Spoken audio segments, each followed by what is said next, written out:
I've talked to some of the best underwater male kickers in the world recently. Coleman Stewart, one of them. Tom Shields, another. From your perspective, from a female perspective, one of the best in the world at this. How do you develop your underwater kick?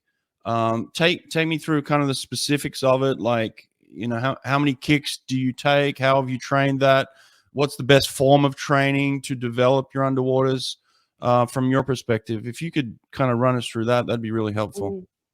So I'm really type A. So every practice, I'm counting my kicks, my stroke count, not just every practice, but every lap pretty much.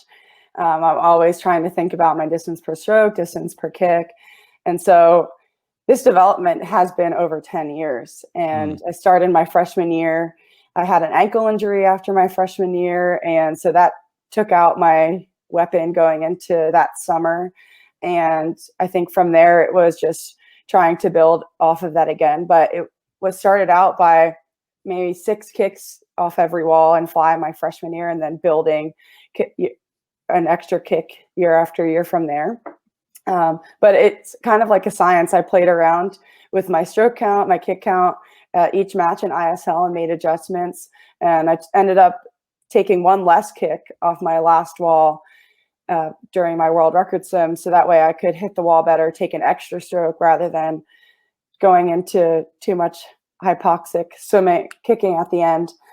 Because then I kind of just go into like seizure mode and I'm not really moving too much farther forward. It's faster just to get on top of the surface.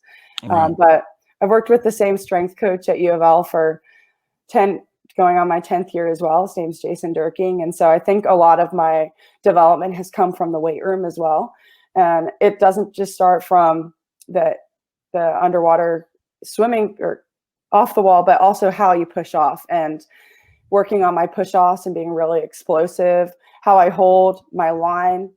I'm not just rushing into the first kick, trying to be patient, carrying the speed. And then also on the breakout as well, trying to surge and carry as much speed as possible, not rushing through.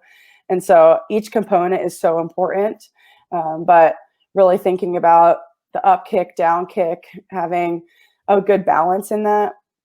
But I do love underwaters. I could do 25s underwater all practice. I'm really proud of my my lung capacity, I guess. Well, in terms of that, I mean, it's easy to be really good on the first lap and maybe even off the wall, you know. But obviously on that last lap, on that last underwater, is where kind of there's separation between maybe even some of the top athletes in the world at the NCAA level for sure, at the level that you're racing at now, at the ISL. That last wall is crucial. It's vital. So, like, how do you do the training for that last wall? That's a really good question. And I think it's just being consistent. And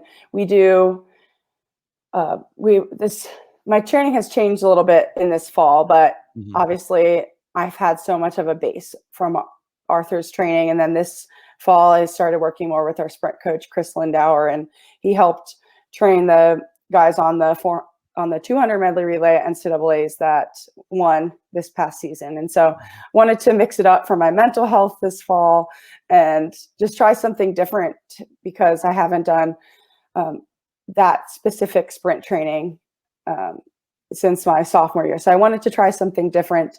And so I've just been doing singles since trials, and a lot less aerobic and more power based. And so with that, we do a lot of 25s or no breath, just working on 50 pace. And it's the accumulation of that where my body's trying to break down, but I'm still trying to keep the same tempo, same high level.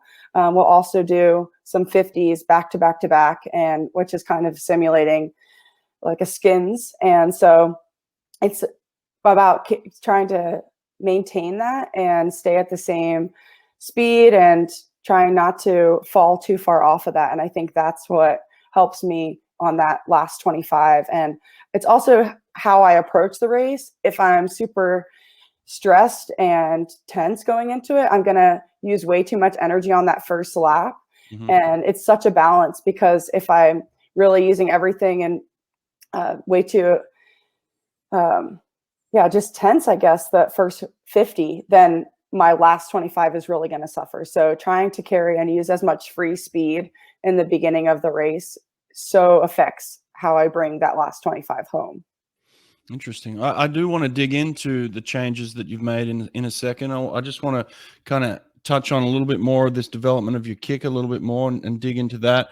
Do you do primarily kicking on your stomach, on your back, on a board? You know, when you're doing sprint kicking, how do you mix it up? Mm-hmm. I do all my kicking on my back. My board kick is not very good. So I've seen your challenge for this 50 kick and I'm not sure how I would fall in that, but a few people have said that. Yeah. I do a good mix of fly kick and free kick. And I also do a good mix of kicking on my stomach and on my back when I'm doing underwaters. Which interesting is my DPS, or distance per kick, DPK, I guess, is actually greater on my stomach than on my back, but kicking on my back is faster. So I don't know what that exactly means, but we've mixed around with a little bit of tempo trainer kick this fall, which I think is super fun.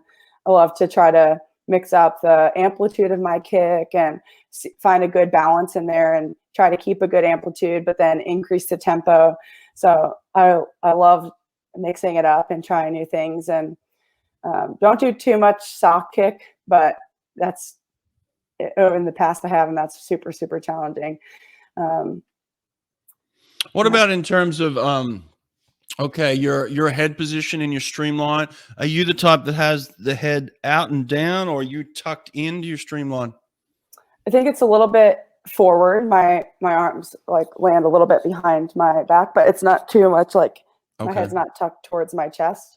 And my kick, I feel like, comes a lot more from my chest and my core, trying to keep my arms and my shoulders pretty still. So I'm not like bouncing back and forth too much. Okay. Okay. So it's like from the shoulders up, you're trying to stay very kind of rigid, not a lot of movement here, but then the movement is basically starting from the chest and through the core. There's a lot of is it kind of just like a wave? How do you initiate it? I think a lot about my core and my glutes, I think. I remember talking to one teammate, and she said that her quads really kill her when she's really trying to push her underwaters. But for me, it's more my hamstrings really working that up kick. And what I'm really working on in warm up, thinking about working my kick, I'm thinking like really using my core to bring my hips and chest down, and then before I extend. So I love to break it down and warm up before I put it all together. So each part of the kick is warmed up and ready to go.